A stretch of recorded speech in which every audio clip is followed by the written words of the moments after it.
Décoder l'astrologie, le podcast qui vous aide à interpréter le langage cosmique. Mon nom est Maude Vallière et je vous accompagne dans l'exploration de votre carte du ciel sous la lentille de l'astrologie ancienne.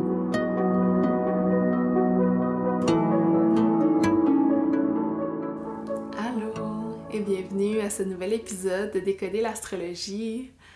Je vous remercie d'abord d'être encore ici aujourd'hui avec moi pour ce nouvel épisode.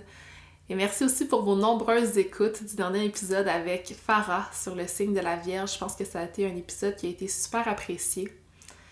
Merci aussi pour vos messages, pour vos partages en lien avec ma longue introduction. Celle où je vous parlais de ce besoin-là de ralentir, de respecter mes cycles pendant que le soleil traversait ma maison 12. Ça fait du bien de ne pas se sentir seul là-dedans. Je pense qu'on est plusieurs qui vivent un peu ça en ce moment avec l'arrivée de l'automne. Donc, ouais, merci fois 1000 pour ça. Si on enchaîne avec l'épisode d'aujourd'hui, je suis vraiment excitée. C'est un honneur pour moi de pouvoir recevoir Vanessa DL, que vous connaissez fort probablement. Vanessa qui est une sorcière, une astrologue, une tarologue et une excellente vulgarisatrice et enseignante des arts mystiques. J'ai d'ailleurs suivi sa formation de tarot niveau 1. Je suis en train de faire le niveau 2. Et c'est vraiment un honneur de pouvoir recevoir ses enseignements puis sa sagesse. Donc, je suis super reconnaissante qu'elle ait accepté mon invitation à venir nous parler aujourd'hui du signe de la Balance. Ce qui peut peut-être être surprenant parce que Vanessa, elle est connue pour être une scorpionne. Son soleil est en scorpion. Donc, j'ai l'impression que son ascendant Balance, c'est quelque chose qu'on voit un petit peu moins souvent d'elle. Puis ce qui est intéressant, c'est que moi aussi, j'ai mon ascendant en Balance. Donc, on a vraiment pris le temps de vous expliquer un peu notre vision de ce signe-là, mais aussi de vous partager nos ressentis puis notre expérience en lien avec cette énergie-là qui est présente dans nos cartes du ciel. Donc, j'espère que vous allez apprécier l'épisode autant que j'ai aimé l'enregistrer et je vous souhaite une belle écoute. Avant de commencer, comme d'habitude, j'aime ça prendre un petit moment pour connecter avec vous, vous raconter un petit peu ce qui se passe en ce moment. Ce mois-ci, c'est un mois vraiment spécial pour moi parce que oui, c'est un nouveau cycle, ascendant Balance dans la saison de la Balance. Mettons qu'il y a beaucoup de changements, beaucoup de renouveau. Le plus grand de ces changements, c'est ma décision après plusieurs années à avoir un emploi à temps plein et à avoir mon entreprise d'astrologie, de boutique Etsy, de design graphique sur le side. Je décide finalement de me lancer à temps plein dans mes passions, ma passion pour l'astrologie. Donc, à partir de novembre, je vais être une full-time witch. Super excitée de ça. Donc ça signifie que j'ai enfin ouvert mon booking pour les lectures de cartes du ciel. Je fais différents types de lectures, donc autant les cartes natales, qui est un peu les énergies qui sont présentes à votre naissance puis à travers toute votre vie. Je fais aussi les cycles et les transits, donc à travers les transits astrologiques, les progressions, révolutions solaires. On regarde ce qui se passe pour vous dans les prochains mois, la prochaine année. On peut aller voir le passé aussi, donc c'est vraiment un peu votre carte du ciel, comment elle évolue dans le temps, puis comment les énergies présentes en ce moment viennent vous affecter. J'offre aussi des synastries qui sont l'analyse d'une relation entre deux personnes. Donc, ça peut être un couple, la relation avec ta meilleure amie, la relation avec ta mère.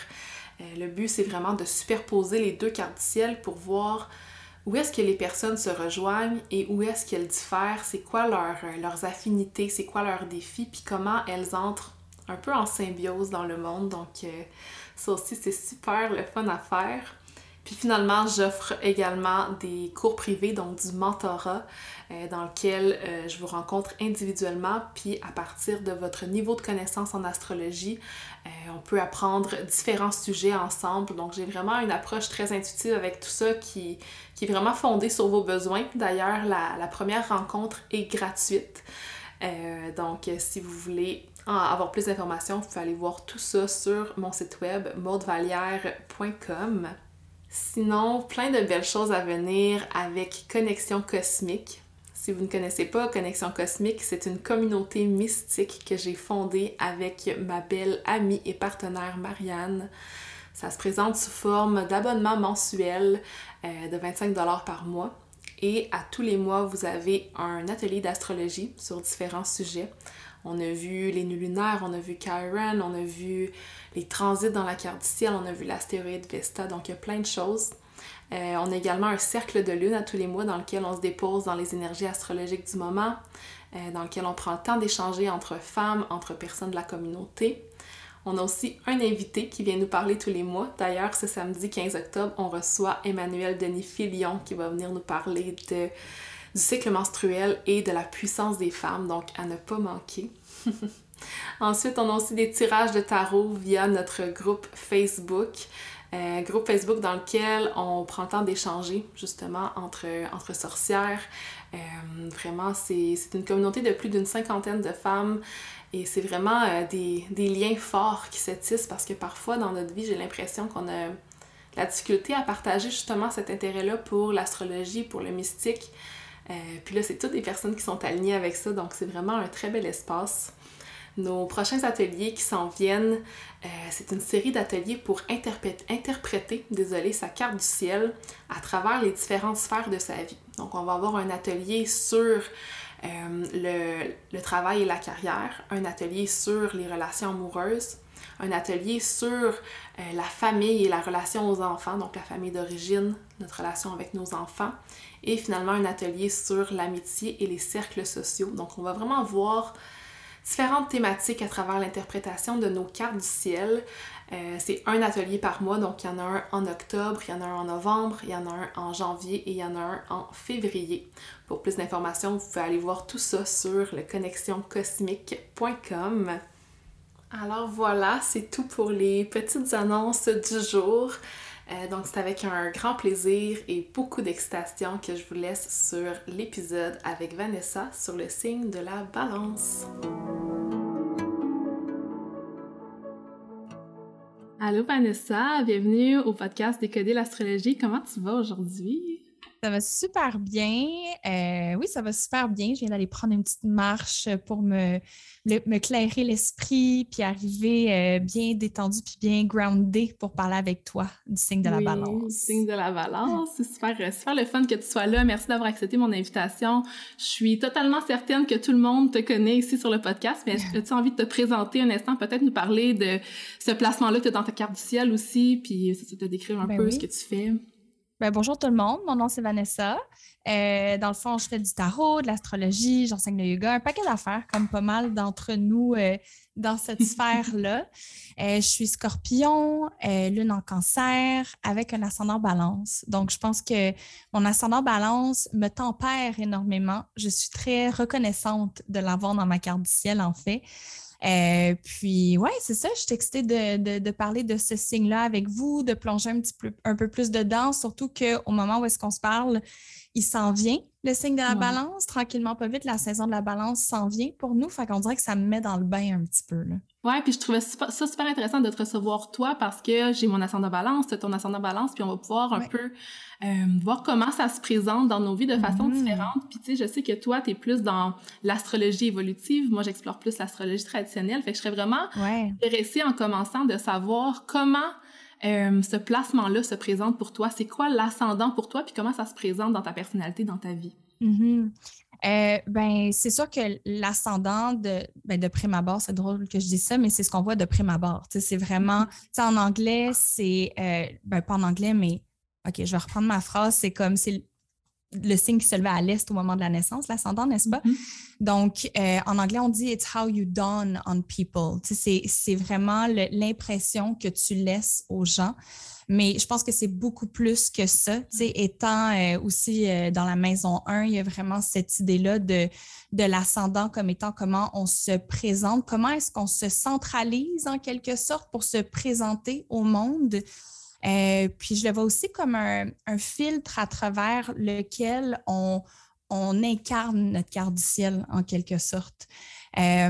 Puis pour moi, l'ascendant, il y a aussi cet aspect-là de oui, comment on s'incarne, mais comment est-ce qu'on est invité à évoluer tout au long de notre vie. Fait que pour moi, l'ascendant, je le vois vraiment comme quelque chose qui se développe au fil du temps, quelque chose qu'on conscientise de plus en plus au fil des années. Donc, peut-être que plus jeune, on s'identifie un peu moins à l'ascendant, mais en vieillissant, je pense surtout si on est versé dans le langage de l'astrologie, on prend de plus en plus conscience de comment on l'habite, comment on l'incarne. Puis je pense que plus on apprend à l'incarner ou à l'incarner dans sa lumière, puis à accepter ses parts d'ombre, plus on avance à un rythme qui est sain pour nous. C'est comme ça que je le perçois, mais aussi que je le vis, je dirais. Ouais, je le vois vraiment aussi comme un outil qui te permet d'atteindre ton soleil, d'incarner ton soleil aussi en même temps. Fait que moi, mon ascendant, je l'ai toujours vu comme un peu mon identité innée, puis quelque chose que j'incarne naturellement, puis que je m'en irais plus dans ma vie à venir faire quelque chose. Moi, je suis soleil en Vierge, donc venir faire quelque chose qui est plus dans les thématiques de la Vierge, tandis que ce que je suis naturellement, c'est la balance. Donc, je trouve ça intéressant que tu l'amènes comme ça, comme quand on peut évoluer aussi vers son ascendant. Fait que c'est une vision qui est un petit peu différente, mais que je peux connecter aussi facilement. Puis si je te demandais de nous parler un petit peu de comment ça se présente pour toi, ton ascendant, est-ce que ça fait partie de ta personnalité? Est-ce que tu le sens dans ton quotidien? Absolument. Absolument que je le sens. Puis je pense, en fait, depuis que je suis petite, je le sens, l'ascendant, mais sans que ça soit conscient. Tu sais, je pense que depuis que je suis jeune, j'ai été mise dans des situations où est-ce que j'ai eu à faire la médiation entre différents côtés. Enfant du divorce, n'est-ce pas? Mettons que être pris entre deux clans, si on veut, puis devoir tempérer les conflits, de vraiment me situer entre les deux, c'était quelque chose que une situation dans laquelle j'ai été mise très jeune. Fait que oui, je me vois vraiment dans l'archétype de la balance, mais il est incarné d'une manière peu consciente. Puis je pense qu'avec le temps, plus je le conscientise, plus je réalise que en fait, moi, étant soleil en Scorpion, j'ai tendance à être très directe, très drastique ou très pointue, crue dans ma manière de dire les choses des fois. Puis mon ascendant balance m'apprend à faire preuve d'un peu plus de diplomatie dans ma manière de dire les choses, d'utiliser un peu plus de grâce, je ne veux pas dire d'utiliser du charme, là, pas dans le sens comme flirt nécessairement, mais de partager l'information d'une manière qui est plus aimable, en fait. Qui fait que c'est plus facile ensuite je ne sais pas si ça se dit en français, de relater, d'entrer en relation avec les autres parce qu'il y a plus de douceur ou de courtoisie dans la manière que c'est dit.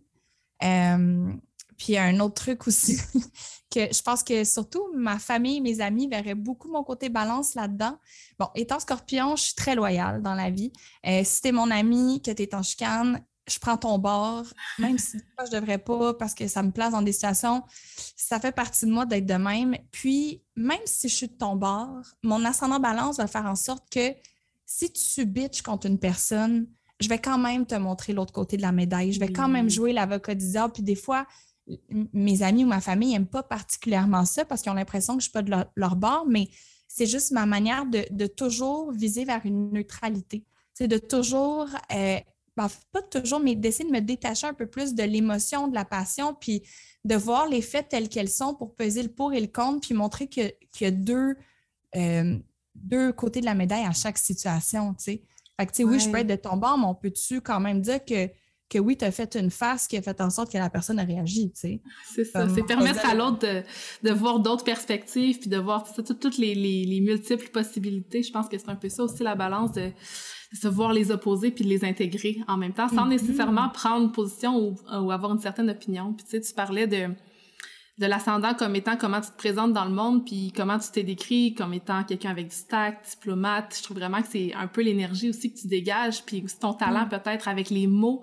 La balance qui est un signe d'air, donc vraiment dans la communication, être capable de communiquer de façon à ce que ça crée comme l'harmonie autour de soi puis que c'est ça, un peu régler les conflits. Tu sais, quand quelqu'un est fâché, comme tu parlais avec tes amis, tu sais, si tu lui montres l'autre point de vue, ben ça lui permet de le voir puis de pouvoir l'intégrer lui aussi à son tour.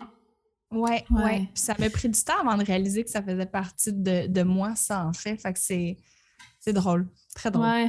Puis un autre côté que je trouve que tu incarnes aussi beaucoup, de mon point de vue, c'est vraiment l'idée de la justice sociale qui vient avec la balance. Je pense que c'est mélangé avec ton côté scorpion, c'est très présent. Ouais, puis mon Mars en Gémeaux en maison 9 aussi me rend très vocale par rapport à mes principes, puis ce que je trouve qui est essentiel comme principe à avoir dans le monde.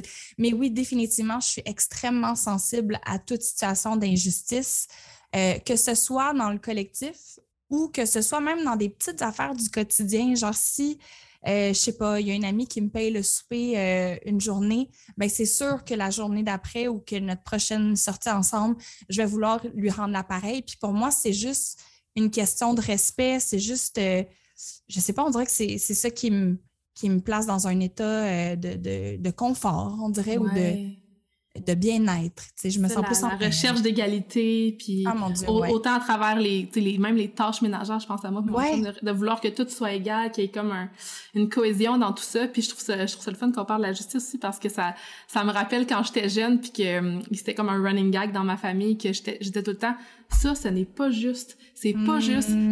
On dirait qu'à chaque fois qu'il y avait quelque chose qui fonctionnait pas comme que je pensais que ça devait fonctionner, ben, je venais tout le temps à cette idée-là de la justice naturellement, puis c'est ça, je pense que c'est... Ouais. Ça se présente. Puis même à l'école, j'étais la première comme à lever mon poing, puis tu sais, des fois, les parents ou les enseignants, les figures d'autorité, ils implémentent certaines règles juste parce que c'est marqué dans les règles de l'école. Mais si moi, je n'étais pas capable de voir pourquoi c'était juste de faire ça, tu sais, par exemple, que les gars avaient pas le droit d'avoir les cheveux longs. Tu sais, à mon école, il fallait qu'ils les coupent au-dessus des oreilles, mais les filles en avaient le droit d'avoir les cheveux longs. Pour moi, c'était comme... Il n'y avait pas de sens à ça. C'était pas juste.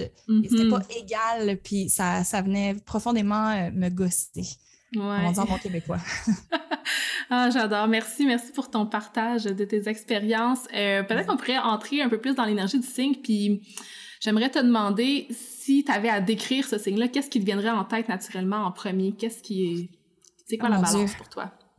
Pour moi, la balance, c'est sûr que le côté de, tu sais, juste quand on pense à l'objet, la balance, il y a l'équilibre, l'égalité, la justice, la coopération. Mais je le vois aussi beaucoup dans la politesse, la diplomatie, la courtoisie, la médiation. Je le vois beaucoup aussi au niveau de la beauté, de l'esthétisme, d'avoir un sens accru de ce qui est plaisant, agréable pour les yeux. Le mot sérénité est très fort aussi, tu sais, la recherche d'un équilibre intérieur, justement, donc la recherche de sérénité très, très fort. Puis si, selon moi, la balance était une maison dans Harry Potter, ce serait Serre d'Aigle, de par la sagesse, de par le côté plus posé, je devrais dire, donc, ou pesé, hein, si on veut, balance aussi. Donc, j'avais tellement de mots-clés par rapport à ce signe-là, mais si j'avais à en choisir quelques-uns, ce serait ceux-là. Ouais, puis je trouve qu'il y a aussi dans Serre d'Aigle, il y a une petite vibe Virgo là, qui entre là-dedans aussi. Mais tu sais, il y a 4 maisons, il y a 12 signes. Fait que, il y en a on pourrait tous les placer. Mais, exactement, mais clairement, la balance, c'est vraiment un côté très Serre d'Aigle, je trouve. Ouais, puis on parle beaucoup d'égalité puis d'équilibre, puis ce que je trouve super intéressant, c'est que la saison de la balance, qui est du, je pense, 23 septembre au 22 octobre, quelque chose comme ça, c'est le moment où est-ce que le soleil passe directement sur l'équateur, donc ça vient égaliser la lumière et la noirceur, donc les journées sont égales en fait, puis c'est le moment qui annonce un peu le début de la noirceur, comme un peu le maintien de l'équilibre avant que la nature s'apprête à mourir, puis qu'on tombe un peu dans le underworld. Tu sais, c'est comme, je vois vraiment la balance comme la paix avant le chaos, le maintien de cette paix-là.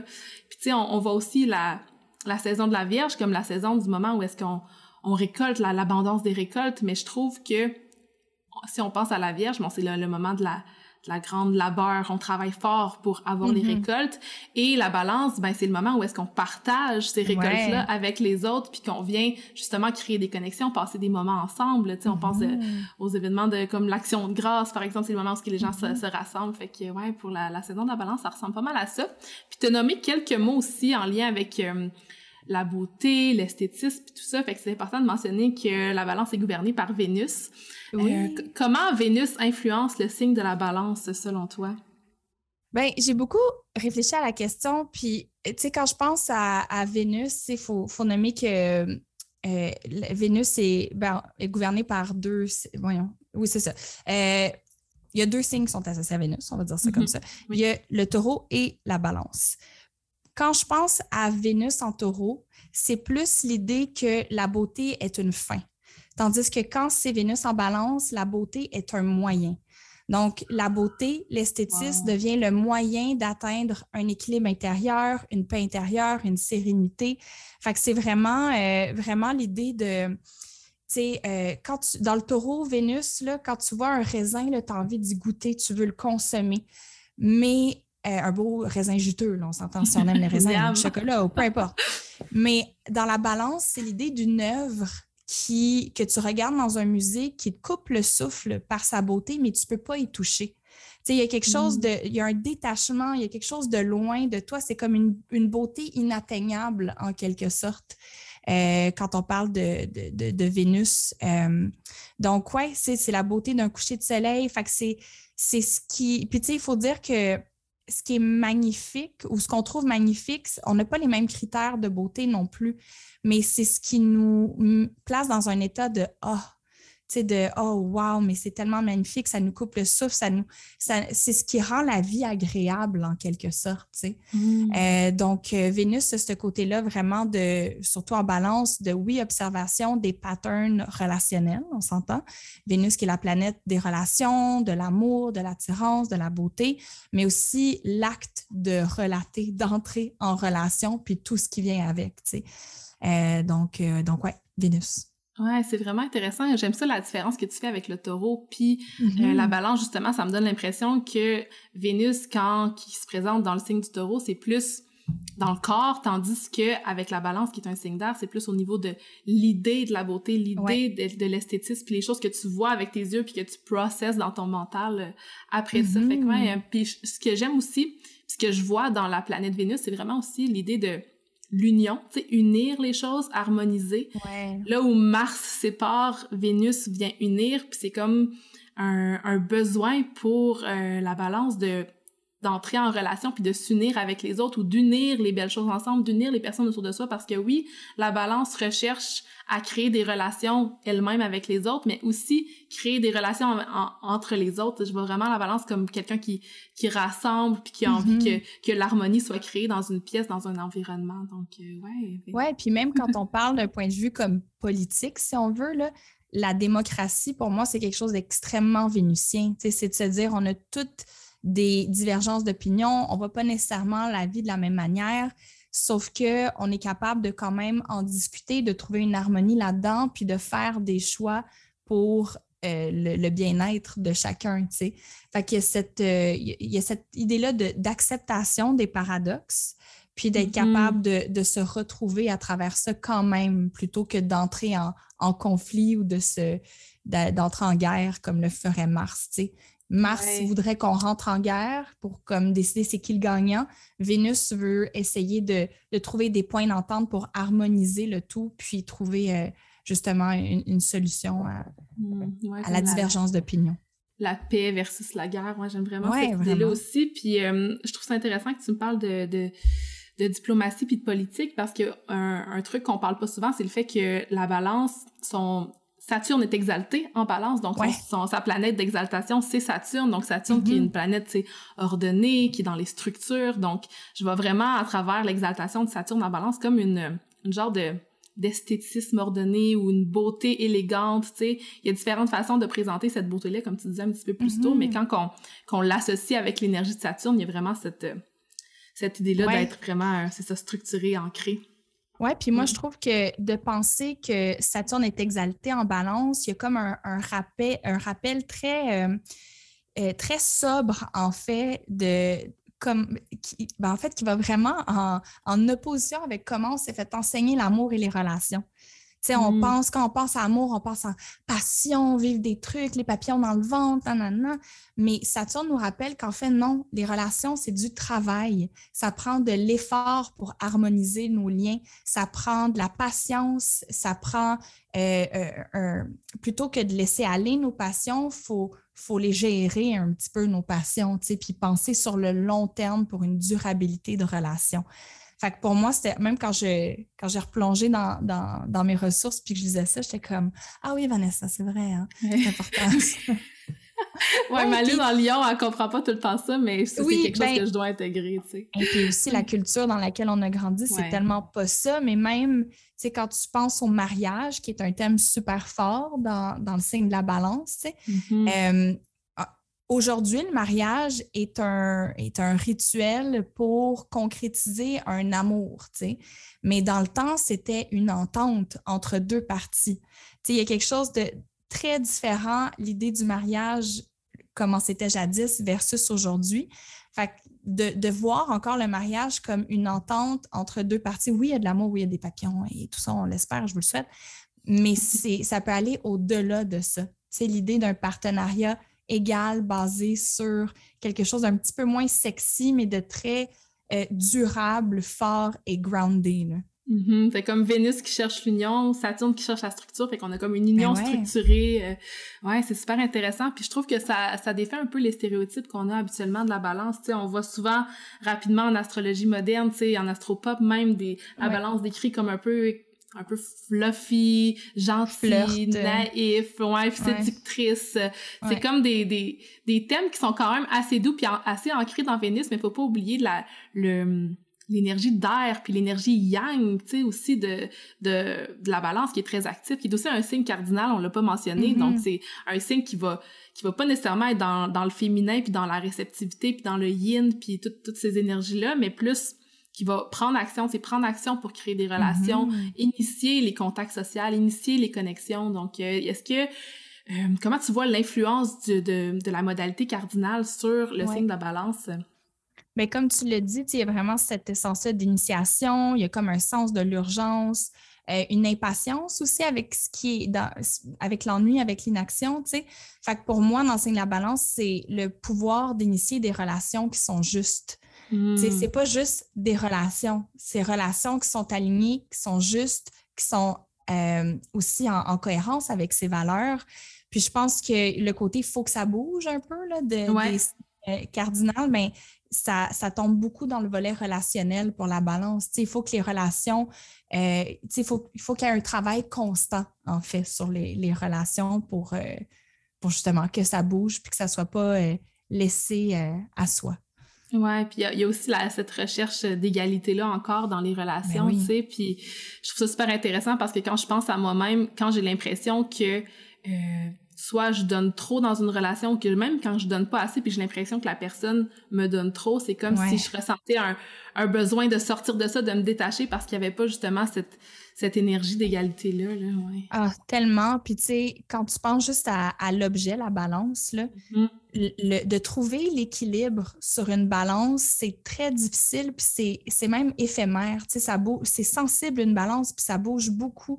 Fait que c'est de se dire, OK, mais cette recherche-là d'équilibre, il faut constamment être en train de peser. Il faut constamment être en train de l'observer puis de l'ajuster. Tu sais, il y a comme une évaluation constante qui rentre en jeu avec cet archétype-là.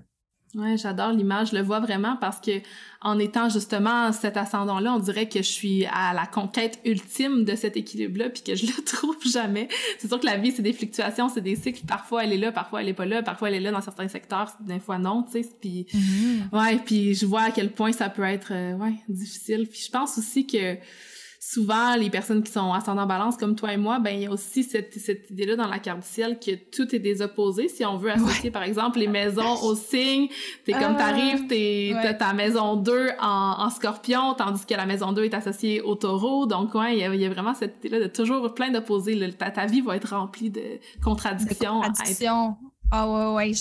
Ça m'a tellement donné du fil à retordre quand j'ai commencé à étudier l'astrologie et ma carte du ciel que j'étais comme, tout est inversé. Est-ce que ça veut dire que il n'y a rien qui fait du sens, que tout est dans les contradictions, mais tout est dans la complémentarité aussi, tu sais. C'est de là, l'autre côté de la balance, les deux côtés de la médaille, mais c'est une job constante d'évaluer, de peser, d'ajuster, c'est ça. Ouais, c'est ça, puis unir ces polarités. La balance, on en a parlé un petit peu, mais c'est aussi un signe d'air, fait que j'aimerais savoir comment tu penses que l'élément de l'air se présente dans ce signe-là. Qu'est-ce qui est ça? Ben, c'est sûr que comme tout bon signe d'air, on est vraiment dans le domaine des idées, des concepts, de l'analyse, de l'apprentissage, des questionnements. Il y a l'observation, la communication, les relations qui sont des thèmes vraiment centraux aux 3 signes d'air qui sont Gémeaux, Balance et Verseau. Mais je pense aussi qu'il y a ce potentiel-là de légèreté, de mouvement, d'adaptabilité, voire même de détachement qu'on retrouve dans les signes d'air qui peuvent bon, là, c'est sûr que ça vient de quelqu'un qui a beaucoup d'eau dans sa carte du ciel, mais ça fait du bien des fois. Je pense que par outrance, ça peut être fâchant, mais bon, moi, je l'accueille avec beaucoup d'appréciation, ce côté-là de la balance. Puis, je trouve ça intéressant de comparer les 3 signes d'air pour comprendre leur évolution un peu. Fait que quand on parle du Gémeaux, c'est l'idée d'entrer en relation avec son environnement, c'est de mieux se comprendre, puis de mieux comprendre ses dualités internes par l'observation de ce qui est autour de soi. Avec la balance, on rentre en relation à l'autre. Fait que c'est d'accepter les dualités entre soi et l'autre personne, de tolérer les paradoxes d'opinion aussi qu'on a pu observer dans le signe du Gémeaux. T'sais, on se fait notre propre opinion dans le signe du Gémeaux. Dans le signe de la balance, on tolère que les autres ont peut-être une opinion différente de la nôtre. Oui. Puis dans le signe du Verseau, ben, on rentre en relation avec le groupe, avec l'idée d'une communauté. Donc, c'est d'accepter les différences avec le groupe, d'accepter qu'on est peut-être différent, qu'on est peut-être le mouton noir, qu'on est peut-être un peu plus excentrique que le reste de la masse d'une manière ou d'une autre, puis de célébrer puis d'assumer les différences aussi. Donc, il y a vraiment cette gradation-là, si on veut, dans les signes j'adore cette d'air. perspective-là. Ça permet vraiment de voir la différence entre chaque. C'est super intéressant.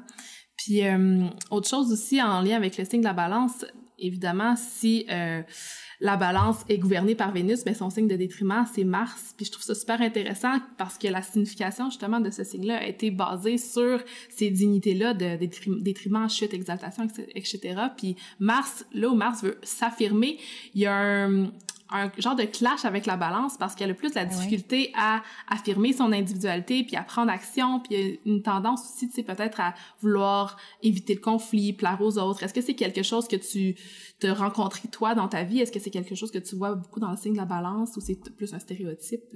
Ah non, c'est pas un stéréotype d'après moi.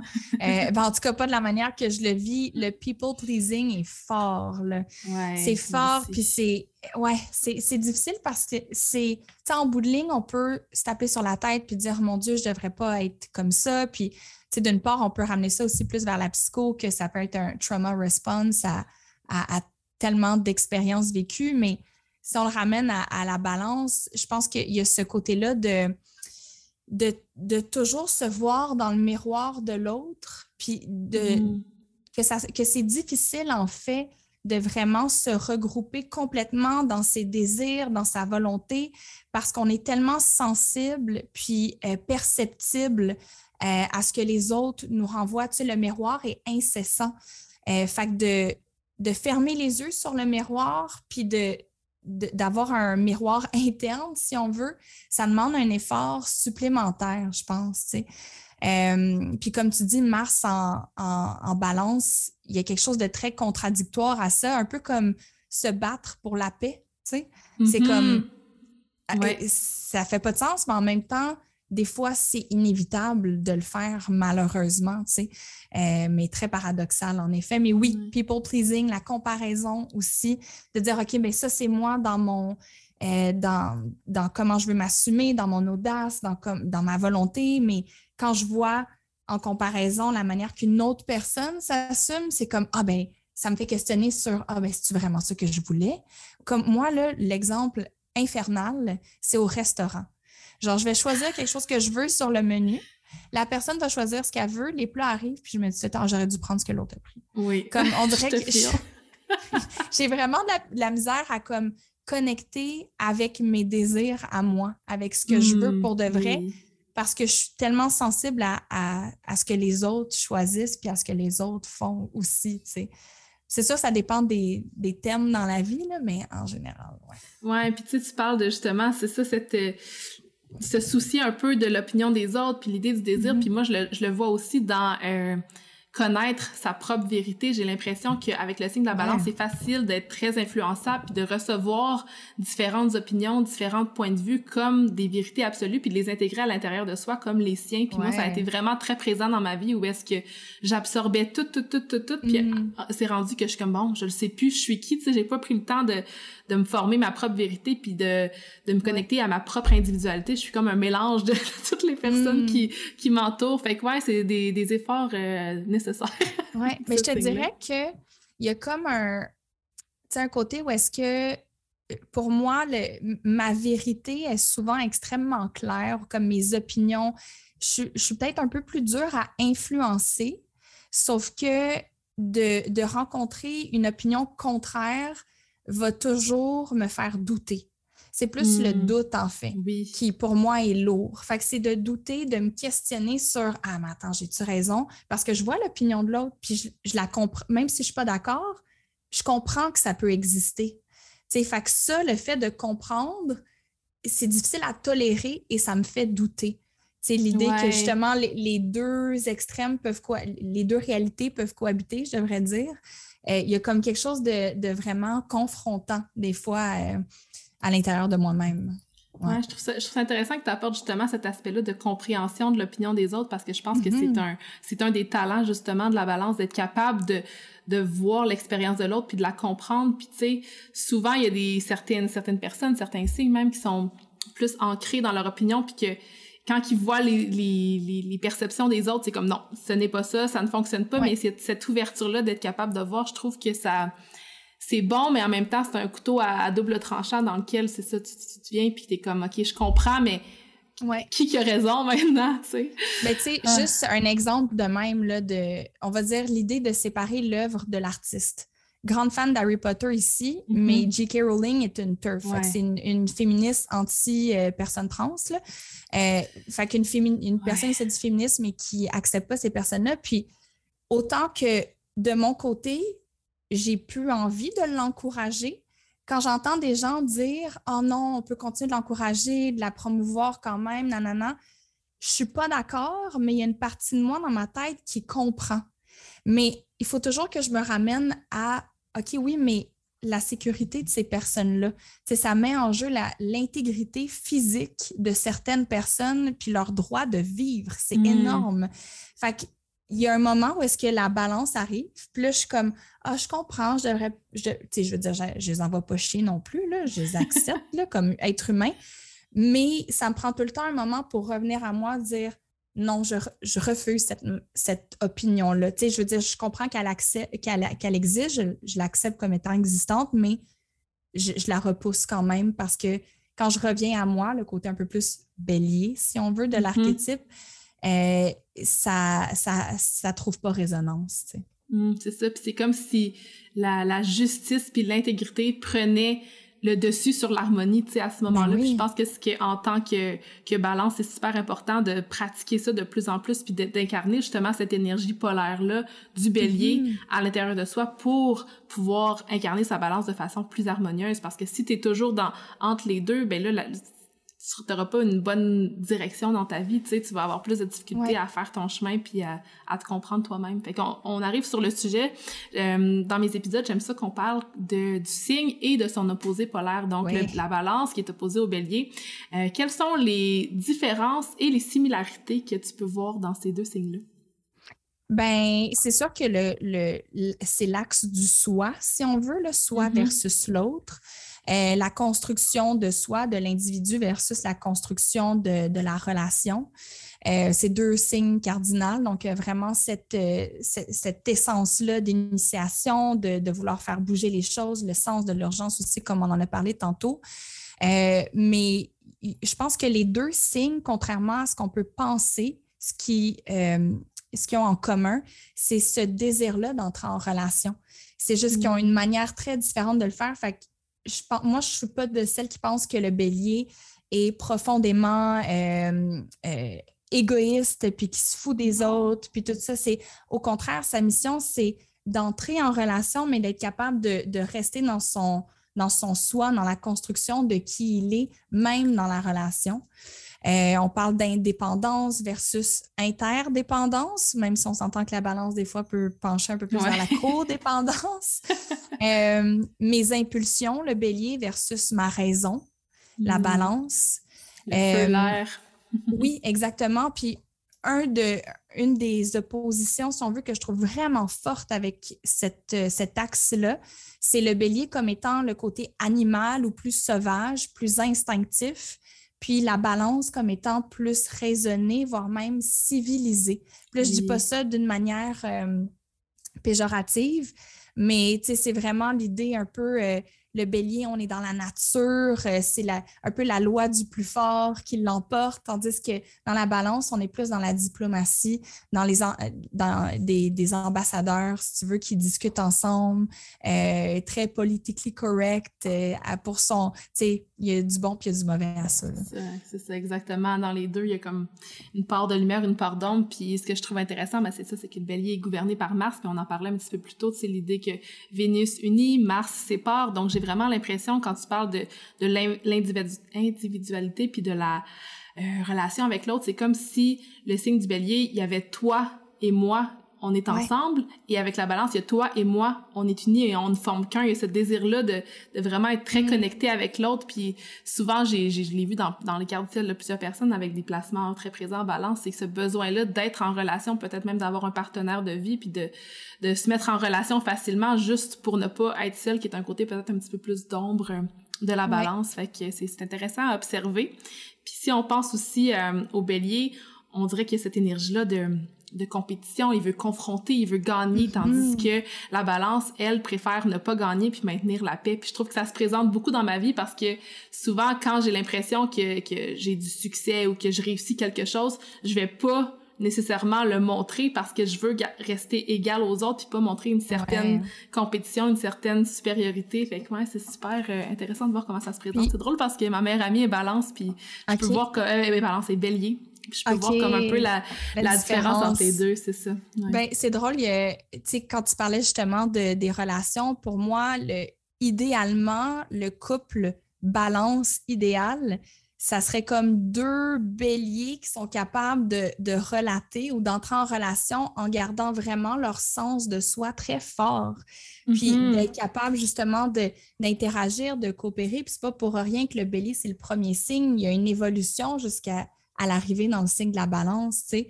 Puis je pense que c'est Carolyn W. Casey qui a écrit le livre « Making the Gods Work for You ».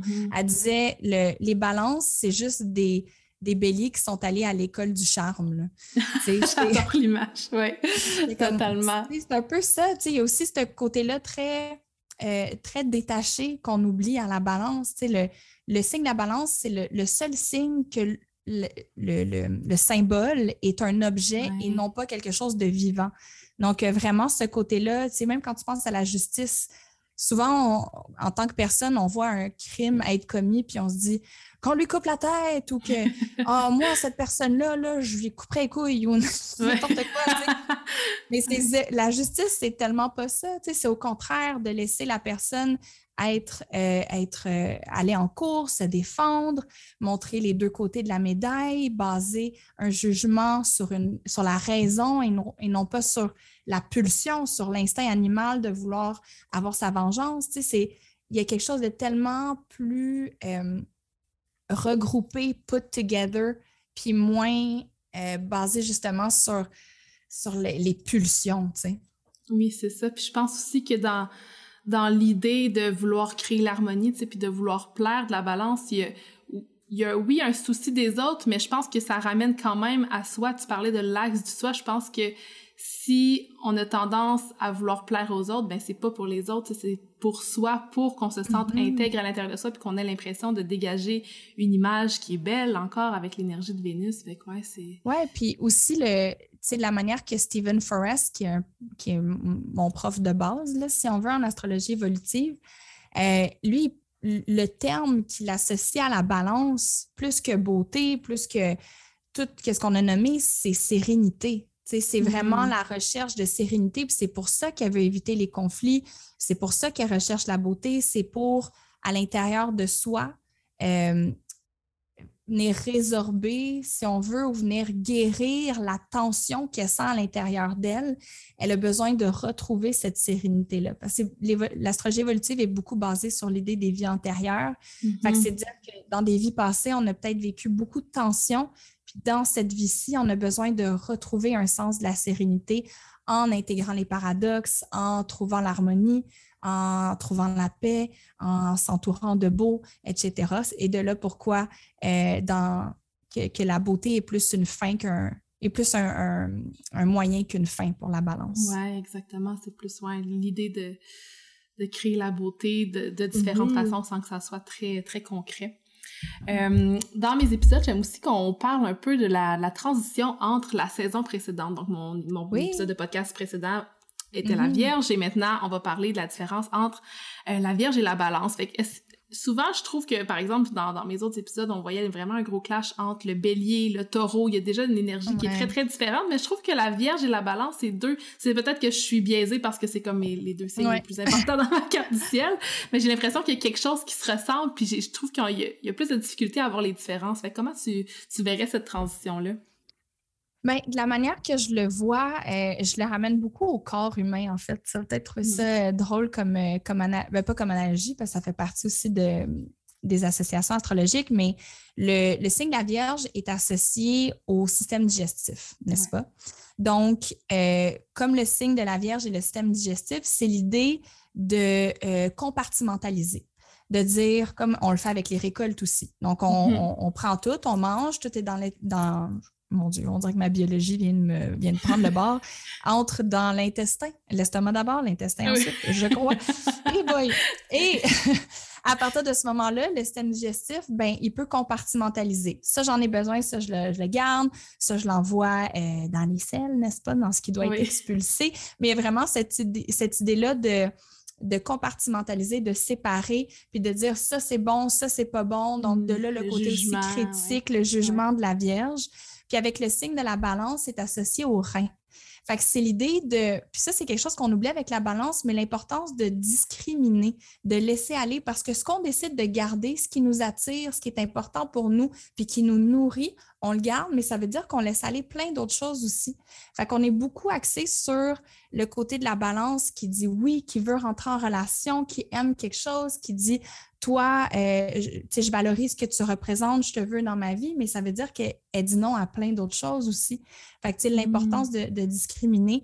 Puis justement, les reins, c'est beaucoup l'idée de filtrer ce qu'on garde, filtrer ce qu'on n'a pas besoin, puis qui est très associé aussi aux glandes surrénales, à l'idée de la gestion du stress, de trouver la sérénité, de se calmer. Donc, on le voit beaucoup là-dedans aussi. Fait que c'est un peu comment je vois la transition entre les deux. On sépare avec le signe de la Vierge, puis on fait le processus de donner ou d'échanger, de laisser aller en quelque sorte ce qui ne nous nourrit pas avec le signe de la Balance. Ou encore, on a un jugement très critique, puis d'une belle manière, là, inquiète-toi pas, avec le signe de la Vierge. Mais avec le signe de la Balance, c'est comme maintenant que je vois les deux côtés, qu'est-ce que je choisis? Qu'est-ce que je valorise, puis à quoi je dis oui? Parce qu'il y a aussi ce côté-là, on parle beaucoup de les paradoxes, voir le pour puis le contre, mais il y a aussi cette idée-là de trancher avec la Vierge qui devient important, qui n'est pas facile. Avec la Balance, tu veux dire? La Balance, oui, merci. Avec la Balance qui est difficile, mais qui reste importante, Oui, exactement. Puis c'est pas mal ça que j'avais aussi, l'idée de la Vierge qui vient décortiquer, puis la Balance qui vient plus unir. Il y a l'idée de Mercure qui est dans l'analyse, de Vénus qui est dans l'union, encore une fois. C'est comme si on prenait le temps de faire le tri. Puis après ça, oui, tu dis laisser aller, mais il y a des choses aussi qu'on garde avec soi puis qu'on décide d'accepter. Je vois beaucoup dans l'énergie de la Vierge un certain regard critique puis un jugement, oui, envers les autres. Puis avec la Balance, j'ai l'impression qu'il y a plus d'acceptation peut-être, de regarder l'autre, de le voir tel qu'il est, puis d'être, de laisser être. Laisser aller, laisser être. C'est comme si dans la Vierge, on a compris les différences, on a compris que les choses sont compartimentalisées, qui peuvent être séparées, mais avec la Vierge, on tolère l'existence des deux.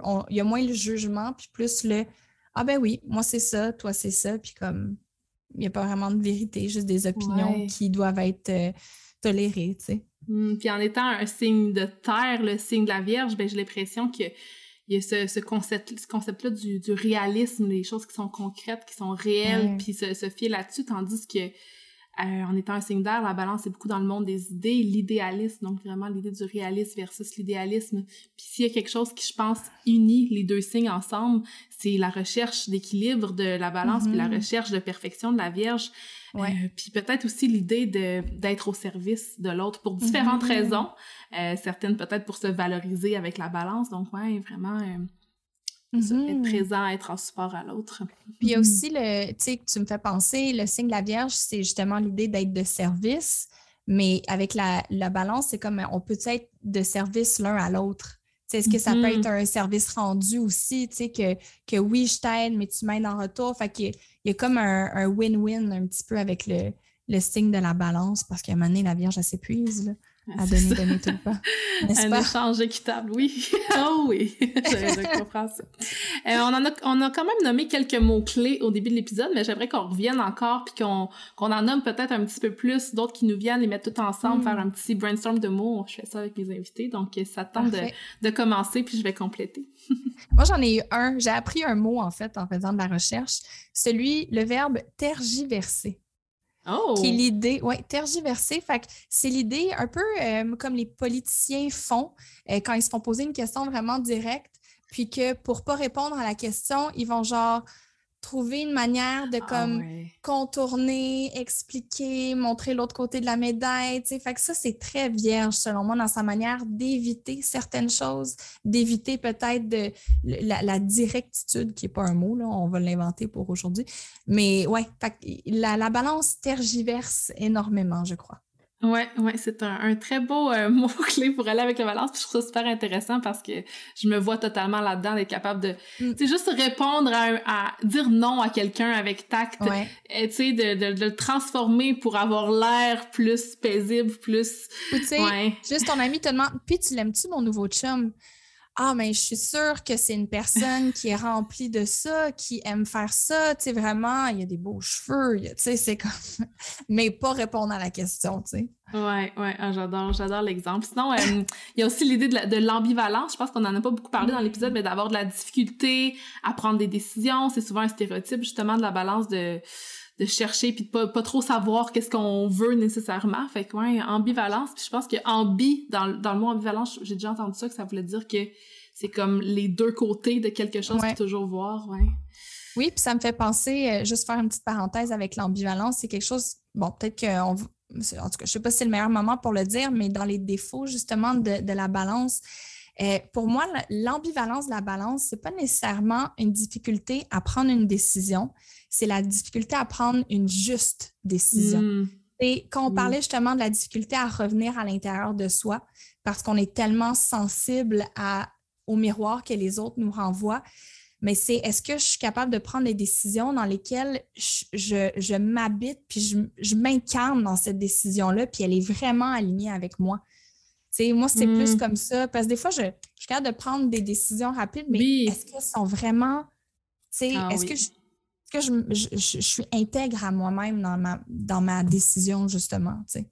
Merci d'apporter cette précision-là parce que c'est quelque chose que je ressens beaucoup dans ma vie en ce moment. Fait que ça me fait beaucoup réfléchir parce que je réponds très rapidement quand quelqu'un me demande quelque chose. Oui, non, je réponds. Mais souvent, après, je regrette. Puis je suis comme, je n'ai pas pris la décision qui était alignée avec moi parce que j'ai pas pris le temps nécessairement d'y réfléchir. Tu sais, avec les signes cardinaux, les signes d'air, il y a quelque chose de rapide. Fait que de se laisser le temps puis c'est ça, prendre quelque chose qui est aligné plus avec son cœur. Puis là, t'es quand même rentré là-dedans. Je pense pour les mots-clés, on avait quand même noté... On en a nommé tellement. C'est ça. Fait qu'on pourrait y aller avec les dons, les talents, peut-être, de la balance. On va commencer avec ça avant d'y aller avec les défis. Les talents, tu vois, je m'en ai pas écrit dans mes petites notes, mais je suis capable de t'en nommer pareil. Je pense que le talent, c'est vraiment justement de compréhension de l'autre, tu sais, d'être capable de se mettre dans les souliers d'une autre personne, qui est une empathie détachée, j'ai envie de dire. Ou est-ce que c'est une empathie au niveau des concepts ou de compréhension sans nécessairement vivre toutes les émotions avec l'autre personne comme nécessairement. Fait que c'est drôle, ça m'amène vers un autre talent de la balance qui est un concept qu'on discute beaucoup dans comment on dit ça? La littérature à l'ANON, qui est comme un peu les AA, mais pour les gens qui ont grandi avec des proches alcooliques, qui est le concept de se détacher avec amour. Fait que d'avoir de la compassion, mettons, tu vois, je sais pas, ton père ou ta mère qui a trop bu puis que tu as envie de le laisser, tu sais, je sais pas moi, dormir dehors parce qu'il s'est écrasé là. Mais à la place, est-ce que tu es capable de, sans le prendre sur toi, sans vivre toutes les émotions qui viennent avec ça, de lui mettre une couverture dessus, puis de quand même prendre soin de la personne, mais en te détachant émotionnellement. Fait que de se détacher avec amour, je pense que c'est un des talents de la balance, de justement la compréhension de l'autre, l'esthétisme, tu sais, je sais que ça peut paraître un peu superficiel, mais selon moi, ce n'est pas, tu sais, un sens de ce qui est beau, de ce qui est agréable à regarder, à entendre, à toucher, puis de créer des environnements qui sont bons pour le système nerveux, on va dire ça comme ça, tu sais, qui sont calmants, qui sont empreints de sérénité. Il y en a tellement d'autres. Je serais curieuse de t'entendre, en fait. Je suis sûre que tu en as, toi aussi. Ouais, ben j'avais ça justement aussi, embellir son espace. Je trouve ça tellement important d'avoir un environnement dans lequel on est confortable de se développer. Fait que oui, ça peut avoir l'air simple, l'esthétisme, la beauté et tout ça, mais de se créer, c'est ça, autant un environnement social qu'un environnement physique, je trouve ça super important. Puis ce que je trouve intéressant aussi avec la balance, où on a parlé du sens de justice, de l'égalité, de l'inclusion, l'union, tout ça, mais il y a aussi l'idée d'être un bon communicateur, d'être doué avec les mots en étant un signe d'air, d'être aussi très à l'écoute, j'ai l'impression, d'être capable de laisser les autres parler, de laisser sa place à l'autre. Il y a encore l'idée de pas nécessairement entrer dans son individualité parfois, mais d'être capable de partager ce qu'on a puis de mettre l'autre en lumière. Je pense que c'est un grand talent. Il y a aussi le leadership, tu sais, social, de créer des connexions avec les autres. J'ai l'impression que le signe de la balance, c'est souvent des personnes qui ont un grand cercle social, qui sont capables de créer des liens facilement, qui sont friendly, puis vraiment, tu sais, le fun à être avec, tu les rencontres, puis c'est comme ça, c'est fluide, c'est facile, donc... Ben, je trouve que c'est des gens qui sont capables de facilement désamorcer les situations awkward. Oui. Tu sais, ça veut pas dire qu'ils sont jamais awkward, mais on dirait que ça se désamorce facilement, c'est drôle, c'est plus facile, tu sais, il y a ce côté-là. Puis quand tu parlais de communication, je pense qu'un des talents de la balance comme bon communicateur, c'est d'être capable de comprendre ou de prévoir comment l'information va être reçue par l'autre. Oui. C'est dire, OK, je vais le communiquer d'une telle manière parce que je veux que ça soit compris comme ça. Donc, c'est d'être toujours conscient de l'autre dans la communication. Exactement. Donc, il y a ça. Puis, il y avait une autre affaire qui m'est venue en tête quand tu parlais par rapport... ça va peut-être me revenir. Anyway, je me souviens. Tu dirais ça te revient. Mais je vois vraiment, c'est ça, à travers ça, la capacité de comme comprendre le social, comprendre les situations. Des fois, il y a certaines personnes qui n'ont pas nécessairement les cues, mais on dirait que avec cet ascendant-là qui est très dans le mental de l'air, être capable de voir comment une personne se sent, puis de s'adapter face à ça, puis de contrôler un petit peu la situation. Ouais. Ben, tu vois, j'étais dans un mariage le week-end dernier, puis je parlais avec des gens, tu sais, puis on parlait d'être introverti versus être extroverti. Puis j'ai dit que j'étais introvertie, puis littéralement, tout le monde, puis c'est des gens que je connaissais pas beaucoup, tu sais. Puis ils étaient là, ben non, Vanessa, c'est sûr, t'es extrovertie, tu sais, parce que je suis bonne dans des situations sociales pour pas être weird, pour que ça soit plaisant, je pense, pour les autres, à moins que vous m'en direz le contraire si c'est le cas, là. Mais pourtant, c'est pas parce qu'on est apte puis qu'on est capable d'être smooth socialement que c'est nécessairement ça qui me recharge. Oui, c'est ça, à l'intérieur de toi, nécessairement. Tu le sens non, peut-être ma pas, petite lune en cancer est quand même, tu sais, vraiment besoin de beaucoup de temps de self-care pour se recharger. Mais oui, définitivement, ça fait partie de tout ça, des talents de la balance. Ouais, je relate vraiment à ça, avec mon soleil en maison d'eau. Je me suis toujours vue comme quelqu'un de tellement introverti, mais j'ai de la facilité, à parler avec les gens, puis dans les situations sociales, fait que ça se voit pas nécessairement. Ouais, c'est vraiment intéressant. Il y a d'autres choses que je voulais dire, mais je pense que je l'ai oublié, moi aussi. Fait qu'on va continuer. Ben, c'est ça. Écoute, le pre-shadow phase de Mercure rétrograde en balance arrive bientôt. Là, oui, je pense qu'on commence. Ça arrive. Fait que si on y va avec les défis, évidemment, la balance a des qualités, mais aussi différentes difficultés, donc Ben oui. vas-y donc. J'ai écrit self-centered decisions, fait que c'est pas tant, comme je disais, l'idée de prendre des décisions, mais de douter, de prendre la bonne, puis de s'incarner pour prendre des décisions qui viennent d'elle ou de lui. Je pense qu'il y a aussi d'être tellement en questionnement des concepts. C'est quoi l'amour? C'est quoi la justice? C'est quoi l'égalité? Qu'on se détache trop des émotions. Tu sais, qu'on devient, tu sais, surtout en couple, puis là, je parle pas de toutes les balances, hashtag not all men, not all people, not all Libra, on va dire. Mais, tu sais, je pense que des fois, les balances que j'ai connues, en tout cas, c'est on est tellement dans le concept de ce qu'un beau couple ou un couple parfait devrait être qu'on oublie les émotions là-dedans, tu sais. Je pense que les balances sont super bons pour savoir ce que les autres devraient faire et des fois, on a de la misère à faire ce processus-là pour eux-mêmes. Se comparer, c'est vraiment un des venins de la balance, selon moi. Donc, oui. Parce que je pense que la balance se détermine beaucoup dans sa relation à quelque chose ou à quelqu'un. Donc, l'idée de revenir vers soi, c'est dur. People pleasing, le besoin de plaire. Puis l'importance, je pense que c'est... OK, on va dire que c'est un challenge, la balance, mais de pencher vers une harmonie qui est fausse. Être une fausse gentille plutôt qu'une harmonie qui est réelle. Parce que, comme nous l'enseignait Saturne exalté en balance, une réelle harmonie vient d'un travail de rentrer en relation à l'autre, de discuter de ce qui n'est pas confortable, de prendre le temps, avoir la patience de créer cette harmonie-là versus une harmonie qui est survolée parce qu'on n'a pas voulu approfondir certains sujets pour éviter l'inconfort que ça l'amène.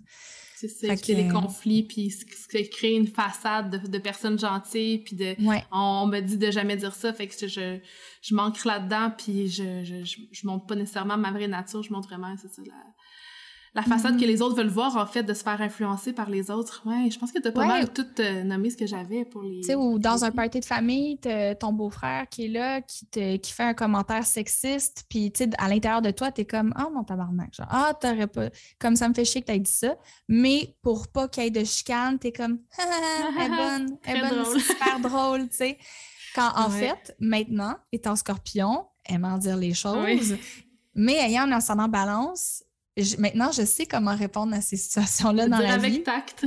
Je dire avec tact, faire comme « Ah oui, c'est vraiment ça que tu voulais dire? » Tu sais, je vais surtout poser des questions. Je vais faire comme « Ah ouais, hein, c'est ça que tu as dit? OK. Qu'est-ce que tu veux dire par là? » Les Puis, faire réfléchir. C'est ça, en approfondissant, souvent, c'est désamorcé, puis tout le monde a compris l'essentiel de ce qui se passait à l'intérieur de moi. Bravo de faire ça. Ça prend le mélange scorpion-balance, je pense que tu l'incarnes quand même assez bien. J'apprends. Ouais, fait que je pense que c'était pas mal tout ce que j'avais puis qu'on avait pour les défis. On pourrait continuer avec les placements planétaires en balance. Donc, faire le tour. On a quand même parlé beaucoup de comment on voyait l'ascendant balance, fait que celui-là, on peut peut-être le skipper. Puis y aller avec le soleil en balance, qui est super intéressant parce que le soleil est en chute en balance, le soleil qui veut comme briller, qui veut partager son individualité. Il y a comme plus une difficulté en étant dans le signe de la balance qui a tendance à mettre les autres en premier. Donc, comment tu vois ça? Moi, j'aurais tendance à aller vraiment dans la zone Stephen Forrest, puis parler de l'atteinte de sérénité. Pour moi, ça résonne énormément. Donc, ça implique que dans une vie antérieure, la personne aurait intégré un état de tension qui demande, dans cette vie-ci, à rééquilibrer les choses. Donc, de remettre un petit peu les pendules à l'heure pour pas faire de jeu de mots ici avec la balance. Mais recherche de la beauté, d'esthétisme, relation égalitaire, harmonie, qui est comme un moyen pour atteindre la fin, qui est la sérénité. Je vois vraiment comme le soleil en balance, mais le soleil en tant que tel comme l'incarnation de l'âme dans cette vie-ci, puis je vois vraiment un soleil en balance comme quelqu'un qui aurait l'harmonie collective comme objectif de vie. J'ai beaucoup l'image de John Lennon puis de sa chanson Imagine aussi qui vient avec ça. John Lennon qui est aussi soleil en balance, donc c'est intéressant de voir qu'il se battait pour la paix dans le monde puis que Ouais, voilà, avec soleil en balance. Lune en balance, différence. Lune en balance. Puis juste pour, dernière petite parenthèse pour le soleil en balance, une autre personne qui est balance, mais qui a une lune en bélier, fait que je trouve ça super intéressant, c'est, mon Dieu, je ne vais pas massacrer son nom, c'est Alexandra Ocasio-Cortez, fait qu'elle aussi, qui est une personne dans la politique américaine et qui est vraiment un symbole pour notre génération, là, si on veut, d'une femme qui est capable, qui est très warrior dans sa manière de partager ses valeurs, l'information, mais qui le fait tellement avec tact. C'est un tact qui est désarmant, là.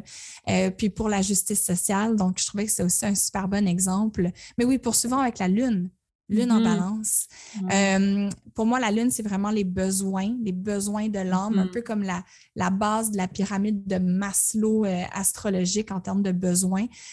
Puis donc, un énorme besoin de beauté et d'harmonie, dis-je. Donc, faire des choix qui nous permettent de cultiver cette harmonie-là au quotidien le plus possible, s'entourer de beau, aller au musée, avoir des relations dans lesquelles c'est plus doux que challengeant, mettons, parce qu'on a besoin de se ressourcer dans cette harmonie-là. Parce que je pense que c'est vraiment les besoins de l'âme qui vient avec. Oui, puis la lune qui gouverne aussi nos émotions. J'ai l'impression que les personnes avec la lune en balance peuvent être encore plus affectées par les conflits, par la séparation, par l'idée de la division, puis qui peut aussi un peu plus dans son ombre avoir un certain attachement aux relations, d'avoir besoin de ces relations pour se sentir intègre dans ses émotions, pour se sentir bien, tu sais. Peut-être plus de codépendance avec une lune en balance. Mercure en balance, oui. Pour moi, c'est vraiment médiation, diplomatie, là. Donc, on s'ouvre beaucoup plus facilement à travers des échanges qui sont courtois et dans le respect quand on a un Mercure en balance. Donc, si on est dans une situation où est-ce que les gens se crient après, on peut vraiment se refermer rapidement. Un mental qui est beaucoup alimenté par peser le pour et le contre. Donc, je dirais que c'est des gens qui ont besoin de s'exposer à des opinions qui sont différentes des siennes pour mieux réfléchir à ses propres opinions. Oui, je vois aussi une certaine justesse dans le choix des mots, justesse dans la parole, capable de choisir les mots justes pour expliquer quelque chose. Puis, j'aime ça. Mercure, on pense souvent à la communication, mais Mercure gouverne aussi tout ce qui est nos pensées, notre mental, puis tout, notre façon d'apprendre. Fait que j'ai l'impression que en étant un signe d'air, il y a le mental qui est actif, puis il y a aussi cette idée-là de créer l'harmonie, trouver la paix dans son mental, l'idée de la sérénité qui revient encore une fois avec Mercure en balance. Ensuite, on a Vénus en balance qui est à domicile, donc un très beau placement pour Vénus. Pour moi, Vénus en balance, c'est la notion de partenariat qui est basée non pas sur la passion, les papillons dans le ventre, mais vraiment sur établir un rapport qui est sain puis qui est égalitaire avec un autre individu. Puis on sort ça de strictement l'idée du couple. En ce moment, ce qu'on fait, toi puis moi, on est dans une dynamique de balance. Là, on rentre en relation pour créer quelque chose ensemble. C'est sûr que le sentiment de justice est vraiment important, qui est au cœur du rapport relationnel, partage, coopération pour la durabilité du lien. Sentir qu'on peut avoir des différences, mais qu'on peut toujours échanger avec respect et grâce, je pense que c'est super important pour les gens qui ont des Vénus en balance.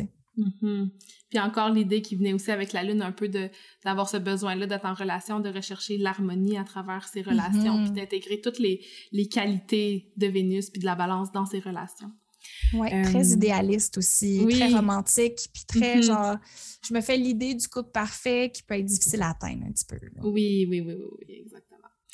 Et au contraire, maintenant, Mars en balance, donc en détriment, on l'a mentionné au début, comment tu vois ça? Pour moi, c'est l'idée d'apprendre à assumer sa volonté, assumer ses désirs, mais à l'exprimer avec doigté puis diplomatie. Donc, je le vois comme soit le love warrior, donc le guerrier de l'amour ou le guerrier de la justice, se battre pour l'égalité, se battre pour l'amour ou se battre pour la paix, ce qui est super paradoxal, mais bon, c'est ça qui est ça. C'est la balance. Oui, exactement. Et voilà. Puis j'ai aussi peut-être je pense que je l'ai mentionné un petit peu plus tôt déjà, mais tu sais, la difficulté de s'affirmer, d'incarner son individualité, puis d'entrer dans des situations qui sont plus martiennes, comme justement le conflit, la bataille, la compétition. Donc, de prendre action, puis de prendre action, mais une action qui est plus instinctive, tu sais, comme tu le disais, qui est pas nécessairement sociale, parce que je pense que prendre action au niveau du social, c'est facile pour la balance, mais avec un Mars en balance, l'énergie peut être un petit peu moins présente, là, puis ça diminue un peu cette dignité de détriment, là. Oui, puis même, j'y ai pas pensé, mais là qu'on parle, j'y pense, d'un point de vue sexuel, Mars en balance, je peux voir quelqu'un qui serait vraiment turned on par la beauté, l'esthétisme, tu sais, le fait de, mettons, quelqu'un qui porte un corset avec bas, avec les souliers à talons hauts, puis, tu sais, on est moins dans quelque chose de raw, d'animal, puis vraiment dans genre, bon, je veux dire prestation, même si c'est un peu plus lion, là, mais la prestation de la beauté, puis d'être dans un bain avec des chandelles, puis là, elle enlève son corset, blablabla. J'adore l'image, merci. c'est ce qui me donnait en tête. Une histoire érotique. Je suis très inspirée ces jours-ci, écoute. Puis je trouve ça intéressant aussi pour Mars en balance, on parlait de la sexualité, je pense qu'avec ce désir relationnel-là de la balance, il y a peut-être une envie justement d'entrer vraiment en relation avec la personne avec qui tu vas avoir tes ébats, tu sais, puis ouais, c'est ça, communiquer aussi peut-être. Oui. Oui, vraiment, puis que ça soit harmonieux, tu sais. Peut-être que ça serait Mars en balance des gens qui ont de la misère quand c'est awkward au lit. Tu sais, de dire, ben là, lève ta jambe. Ah non, pas là. Ces petits moments-là, peut-être que ça va être des gens qui vont être super smooth, tu sais. Vont faire comme, non, ouais, tourne-toi de bord. La grâce de la balance. Ensuite, Jupiter en balance. Donc, Jupiter en balance, moi, j'ai tendance à voir les planètes plus éloignées comme des planètes qui sont peut-être un petit peu moins personnelles, mais qui peuvent quand même s'appliquer à nous, s'appliquer à certaines les personnes qui sont toutes nées dans la même année, en fait. Donc, un Jupiter en balance, comment tu vois ça? Moi, je pense qu'il y a une compréhension intrinsèque des principes associés à la beauté, à la grâce, puis aux relations harmonieuses. Esther Perel, qui est une sexologue que j'adore, qui parle beaucoup des relations, son Jupiter en balance, chose que je trouve vraiment intéressant. Puis elle est généreuse dans la manière qu'elle nous enseigne comment avoir des relations qui sont équilibrées. Puis c'est drôle, une des choses qu'elle dit, c'est que pour qu'il y ait de la passion, pour qu'il y ait du feu, il faut qu'il y ait de l'air, il faut qu'il y ait de l'espace. Puis ça, pour moi, ça fait tellement partie de l'apprentissage de la balance. Fait que je pense qu'avec Jupiter en balance, il y a beaucoup d'emphase qui est mise sur la beauté aussi. Peut-être un petit fait attention à la vanité potentiellement ou à comme trop mettre d'importance sur la beauté aussi. Mais ouais, je le vois beaucoup comme l'idée d'étudier les principes autour de ce qui est beau, tu sais, l'agencement de certaines choses. Fait quoi. Ouais, Jupiter qui gouverne les différents systèmes, mais qui gouverne aussi tout ce qui est la croissance. Fait que j'ai l'impression qu'avec un Jupiter en balance, on peut grandir, on peut vivre une croissance personnelle à travers les connexions avec les autres, à travers nos relations. Puis c'est comme aussi, j'ai l'impression que Jupiter vient accentuer les choses dans notre carte du ciel, donc peut-être accentuer nos relations qui prennent beaucoup d'espace dans notre vie, puis avoir une idée de vouloir la paix, la justice, l'équilibre, mais à plus grande échelle, tu sais. Oui, puis je dirais même l'idée que le beau, fait, de voir un coucher de soleil, d'aller au musée, ça c'est mes références de s'entourer de beau, mettons, mais le beau redonne foi en la vie. Redonne le goût de vivre puis de mordre dans la vie à pleine dents, ce qui est un peu aussi ce que Jupiter nous invite à faire. Ouais, je connecte vraiment avec ça. Saturne en balance, donc Saturne qui est exalté, comment tu vois ce placement? Bien, je le vois quand même, Saturne en balance, qui est l'enseignement de la gestion des conflits. Fait que c'est peut-être un placement qui a plus de difficultés à accepter les conflits ou à les gérer, mais qui doit mettre de l'effort pour apprendre à les vivre puis apprendre à passer au travers. Mais quand il met de l'effort, il y a vraiment le potentiel de devenir super doué là-dedans, de vraiment maîtriser la gestion du conflit. Donc, on est invité à mettre de l'effort puis à faire preuve de patience pour développer notre capacité à être en relation. à définir, mais aussi à incarner c'est quoi la grâce, c'est quoi la beauté pour soi. Fait que moi, je la vois beaucoup comme un couple qui dure basé sur un partenariat plutôt que le rêve d'une passion éternelle. Je vois aussi comme une personne qui vieillit dans la grâce. Donc, tu sais, peut-être quelqu'un qui se tient un peu plus loin du Botox, puis qui accepte ses cheveux blancs, qui a des rides, mais on la regarde, puis on se dit « Wow, comme cette personne-là est magnifique! » Tu sais, pour moi, c'est un peu Saturne en balance. Ouais, la beauté dans la sagesse du temps, je trouve ça vraiment beau. Puis aussi, l'idée de peut-être prendre ses responsabilités dans ses relations, puis l'idée de... Ouais. C'est ça, je vois aussi la personne qui peut voir les deux côtés, encore une fois, puis être un peu l'avocat du diable, mais de manière plus stricte, avec tact, diplomate, donc dans l'énergie de Saturne. Ouais. Ouais. Oh, bon, mais on a fait le tour pas mal de toutes les planètes. Merci vraiment, Vanessa. Est-ce que tu avais autre chose que tu voulais ajouter sur le signe de la balance avant qu'on se quitte? Ben, je pense, écoute, on a fait un bon tour de ce que ça nous dit, la balance. Mais moi, en étudiant ce signe-là, surtout en replongeant dedans dans les derniers jours, on dirait que la pensée qui me venait en tête, c'est maudit qu'on a des choses à apprendre de ce signe-là en ce moment. C'est surtout dans une époque où il y a tellement de divisions, on a tellement à apprendre à comment revenir en relation les uns avec les autres, puis comment accepter, tolérer les paradoxes puis les divergences d'opinion, puis comment on a tous des vérités, puis comment on peut cohabiter avec ça. Donc, beaucoup d'apprentissage à faire. Ouais, j'ai trouvé ça vraiment intéressant, notre discussion. Même les choses que tu as apportées, ça me fait réaliser des patterns sur moi-même, puis certaines dynamiques qui sont présentes dans ma vie. Donc, ouais, puis je trouve que souvent, la balance, c'est un signe qui est pas nécessairement compris, puis qu'on a quand même fait un bon tour qui explique plus en profondeur c'est quoi ce signe-là, puis comment comme intégrer justement ces polarités-là, puis de se rappeler que, c'est ça, la balance, c'est un signe quand même actif dans son yang, puis dans l'énergie de l'air, qui est pas nécessairement seulement tu sais, on dirait que souvent la balance est quasiment décrit comme un signe d'eau, tu sais, qui est très doux, émotionnel, mais pas nécessairement, tu sais, fait que de le voir d'une perspective rentrer différente. en relation, c'est difficile, là. C'est comme ça prend du travail, ça prend de l'effort, puis ça prend énormément de sagesse aussi pour le faire d'une manière harmonieuse. Puis la balance nous le rappelle avec beaucoup de brio et de grâce, comme elle sait le faire. Et merci vraiment pour ta présence. Je suis super contente d'avoir initié la connexion sociale comme tout une le belle plaisir balance était avec pour toi. moi. J'adore. C'était super harmonieux, toi puis moi. Oui. J'adore. Merci vraiment. Puis, mais si on veut connecter avec toi, si tu veux nous partager peut-être... Oui. Sur Instagram, on peut connecter avec moi. Je pense que c'est vraiment la place la plus simple pour moi. Je ne suis pas encore sur TikTok. Je ne suis pas encore rendue là. J'essaye. L'ascendant balance essaye, mais je trouve que c'est un peu une jungle. Oui, c'est ça. Les gens ne sont pas toujours gentils sur TikTok. Je trouve ça difficile. Mais oui, Instagram, sinon mon site web www.vanessadl.com. C'est pas mal là, ça se passe. Parfait. Tout ça va être dans la barre d'infos. Merci d'avoir été avec nous aujourd'hui. Puis merci beaucoup, Vanessa, encore. Merci.